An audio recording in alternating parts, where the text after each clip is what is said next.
All right, so when it comes to finding the work and having the conversations and beginning those conversations with prospects, with clients, potential clients, we've talked about going out and writing really good proposals and trying to engage that client that's looking to hire.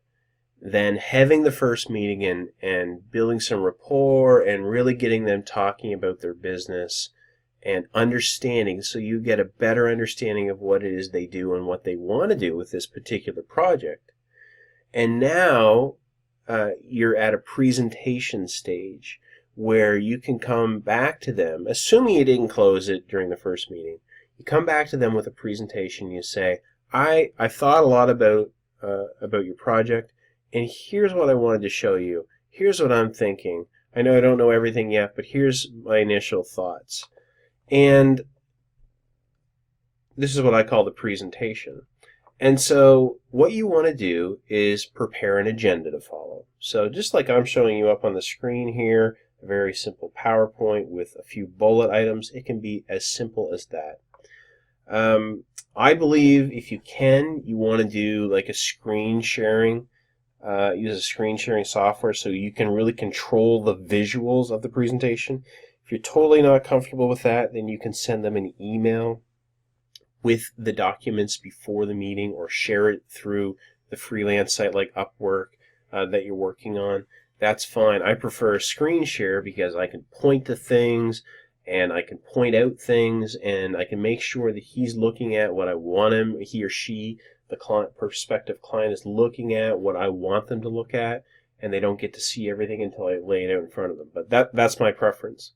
So if you're comfortable with that, if you do that, you can use GoToMeeting, has a free version of their screen sharing software. You can use Skype, actually has screen sharing capabilities if you're both doing Skype calls. I think it's join.me is another screen sharing software. So, and people are becoming very familiar with that. And you're dealing with business people, so a lot of them will be familiar with it too. Okay, so make sure you have that agenda to follow. And then what I recommend as part of your presentation is share a diagram, flowchart, some samples. So if it's kind of a graphical thing or a graphics, you can have some sample graphics to show. If it's programming, maybe some sort of schematic. Again, I'm not a programmer, but you can kind of have the logic that you want to show there. Maybe if it's some writing, you can say, here's the design. Here's what I'm thinking as far as the flow, and maybe you're sharing an outline of the article or articles that you're going to be writing. Just something up there. Again, it puts you in control, adds a visual component of it, gets him or her excited about their business, and they start visualizing it. So let me use an example, and this isn't beautiful, but this is one I use. And because I deal in sales and marketing, I'll put up a sales and marketing process flowchart. And this is kind of big, but I'll use this and walk people through the sales and marketing process. I'll say, we'll use mass emails and we'll use pay-per-click advertising to drive people to all your online pages. And then from there, we're going to book them for free trials for your software or for your service. We're going to then take them, generate leads from it, and get your salespeople involved in this stage. I'm not going to explain all of it in this video, but the idea here is that I'm controlling it. And when you're really slick, you can add their names and maybe even their logo to this. You can certainly make this a lot more beautiful, but don't spend too much time on it. But just have something that clearly demonstrates that you know what you're talking about and that you've put some thought into their business. And again, no one else is going to do this for them. They're going to have a cut and paste resume in almost every case. They might be able to speak really intelligently about that other person's business, but are they going to have visuals to go with it? Unlikely. So this is kind of a chance for you to wow them. All right, let's go back to this.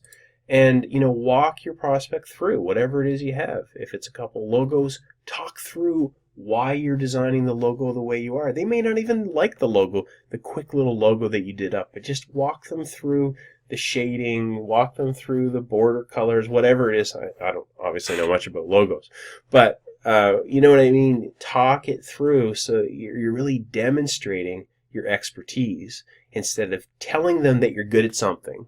You're showing them that you're good at it and proving it. Okay, and then the whole point of this and the whole point of these meetings, in a perfect scenario, you want them to come out and ask when you can start. Because if they ask you, then you're in the power position. And it doesn't feel very salesy, does it, if they're asking you to start. Now, if they don't ask you to start, then what I would recommend is saying something like this. You need to ask them when we can get started. So I'll say something like this often. We've had a couple conversations. I feel like we're thinking along the same lines. I'd really love to have your business. Do you think we can get this started? What will it take for us to get this started? Something along those lines. And then you go for it. And then what it comes down to is negotiating some of the specifics. And we're going to talk about that in the next lesson. But really, in the presentation, these are the items you want to go through. And you don't want to try and jump and skip these steps unless they're just beating down your door to give you their money and to give them your business. You want to walk them through, and the more you can demonstrate that you're an expert, the better.